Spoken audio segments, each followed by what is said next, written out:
Hello everyone, I'm Lisa Aye and I'm coming to you from beautiful Tofino, British Columbia. I'm here to introduce my new cookbook released on May 9th by Random House, and it is more recipes and stories from the West Coast. So together at SoBo, although today we're together at my home. Today we're going to do a hot and sour noodle soup. Now it has chicken in it, so it's a hot and sour chicken noodle soup, but it could easily be a vegan soup if you omitted the chicken bones, used nice rich veg stock, use more mushroom stems and whole mushrooms if you would like, and do not use the fish sauce. Then you have a vegan friendly sour chicken noodle soup. I'm going to start by mincing the ginger. I'm just going to peel this, and some people like to use the food processor for ginger, but I find it's too much fiber, so I'll simply just mince it with my knife. I'll just prepare a little garlic here. I'm going to mash it with my hand. Some people like to use the back of their knife, smash it down a little bit, and makes it a little easier to peel.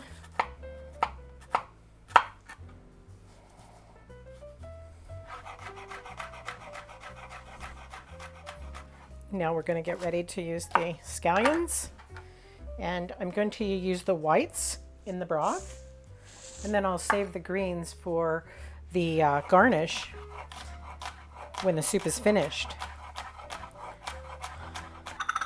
Okay, and next the lemongrass. I'm going to take the bottom off. Something else I like to do is I like to smash it, and it releases more flavor. So I just go through, smash it, excuse the noise. Because this is flavoring the broth, all I really need to do is slice it and leave it in pieces about like this. And that way it's easy to scoop out of the soup, strain out. So I'm going to leave it like this for the actual broth. Here we go. And these are Thai red chilies, and they are going to go in whole and just simmer down in the soup. If you like it a little bit spicier, you want some of the seeds to come out, simply open it like this. Be very careful. If you put one of these whole into your soup, know what you're doing. You can really hurt somebody who's not expecting it. The fresh aren't nearly as potent as the dried. Now we're just going to dice up some carrots for the broth. And if you've watched any of my videos, you know that I always trim a little off the carrot to make a flat surface and protect my fingers that way. As you're cutting, and this is for broth, so it doesn't have to be perfect, but try to be uniform so that it does cook at the same speed. Now I'm going to go for the shiitake mushrooms. So shiitake mushrooms, they come in the dried form or fresh. Dried are perfectly fine for a soup like this, but we're lucky enough to have fresh.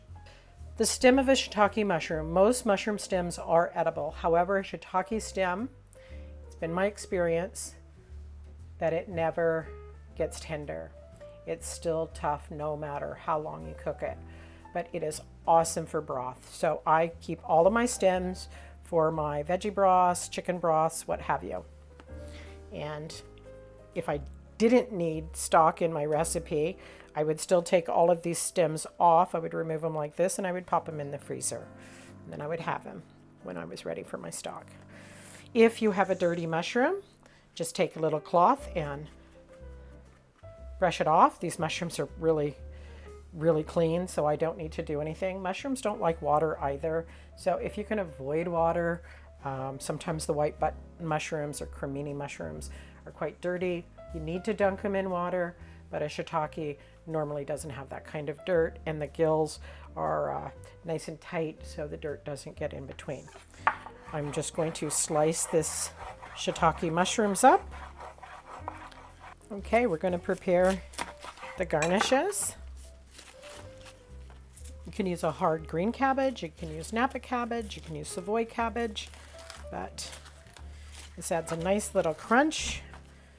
The outer leaves, you know, hey, if you got a little baby, pull one of those Ann Geddes things and put a lid on her. So mandolin is great when you want a fancy cut, or not fancy cut, a really thin cut, but boy, it's hard on the fingers, so watch what you're doing. I am going to take the core out. Do protect your hands. When I get down like this, I will flatten my hand out in the palm, and there you go. And the garnish as well is a nice julienne carrot. Okay, so I'm sauteing these mushrooms, and what I'm looking for is a golden brown, or even deeper than a golden brown, a nice caramelized brown. I'm almost there. Too hot and your mushrooms burn. Too low, your mushrooms are weepy and soft, and you know, I want some texture. If you overcrowd your pan, for sure they're just going to sweat instead of caramelize. So, you know, maybe I'll do a couple pans rather than compromise my mushrooms. So we're almost there. I like it. I like it. And while those are sauteing down, you know, my chicken's over here poaching. I'm going to go ahead and put a lid on that. Okay, so this hot and sour chicken noodle soup does call for a few unusual ingredients. Look for lime leaves. Now, these are amazing. I just love them. Don't overuse them, but they'll come frozen more likely. If you can get them fresh, wonderful. They'll be a nice vibrant green. A little darker green once they're frozen, but they're still absolutely fantastic, and their shelf life is probably close to a year in the freezer. Also, fish sauce. Fish sauce is finicky, and they are not all created equal. I do live in a small town, and sometimes it is what it is, and so it's not going to keep me from making the recipe. This is actually a Vietnamese fish sauce, really salty, so be very careful. You can always add more. Less is more some of the times with fish sauce. Also, this recipe calls for sambal chili, and this is if you want your soup hotter than the fresh chilies that are in the broth. Another ingredient that might be a little unfamiliar to you, but this is wonderful if you're gluten intolerant, because these are rice noodles. So all I'm going to do is put these in boiling water for just a couple of moments until they're nice and soft, and then I will rinse them in cold water. I will strain them and rinse them in cold water. So I've cooked off my noodles, and now I'm just going to stop the cooking process by running some cold water over them. So my chicken is now poached, and I'm going to take it out of the poaching liquid. However, we're not going to waste the poaching liquid, so it's actually going to go in the stock pot with the rest of the simmering. And I've made allowances for that, but we still have good chicken flavor in here. The broth is a little less traditional than most chicken broths. I start by sauteing the chopped ginger and minced garlic, and then I put in the green onions and the lemongrass. I add some diced carrots and a couple of the Thai chilies and the chicken bones, kefir lime, and cold water. I bring that up to a boil, and then I simmer it for a few hours before I strain out all of the aromatics. Once I'm straining those aromatics out, at that time, I will add the fish sauce and the lemon juice. So we're almost finished with the soup, and I like to add this lemon juice right at the end to keep it nice and fresh. So these lemons are pretty good, but if you get a hard one at the store, just give them a roll like this. I just found a great thing here. I have a little teapot that has a strainer in it, and I always get seeds in my juice. So boom, look at that. It pours. But yeah, always strain out your lemon juice. You don't want to bite down on a seed, and the seeds are bitter. So there you go. Now it's time to eat. So we'll fill the bowl. The broth is piping hot, So the noodles, they're cooled down. It's okay. They're going to get hot again. Fill your bowl about halfway with these rice noodles. Put some chicken in there.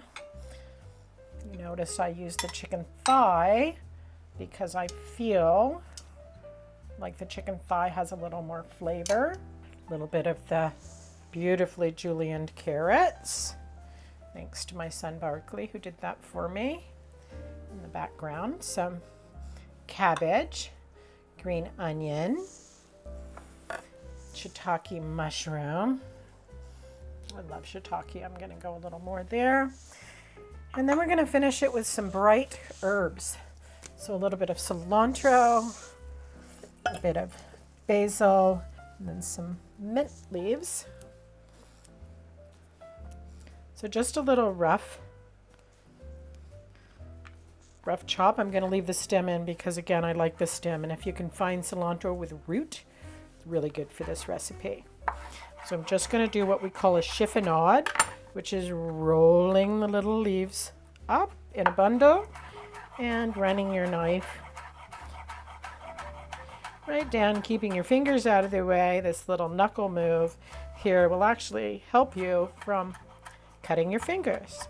There you go. Now, I'm going to pour the piping hot broth over the soup. I wished you could smell it. It just smells like lemons and lime leaves. And oops, I almost, getting into it there, almost went over. Okay, a little bit of the fresh herbs on top. And there you have hot and sour chicken noodle soup. So you can find the recipe for the hot and sour chicken noodle soup in my new SoBo cookbook. It's actually called Together at SoBo, which is a tribute to my community, all the people who come together to help me create SoBo after 20 years. And some of those members are very close to me, like in my own family. But anyway, here's the recipe for the hot and sour soup. And I'm going to serve it to one of my all-time favorite customers, my son Barkley. See how I did, babe?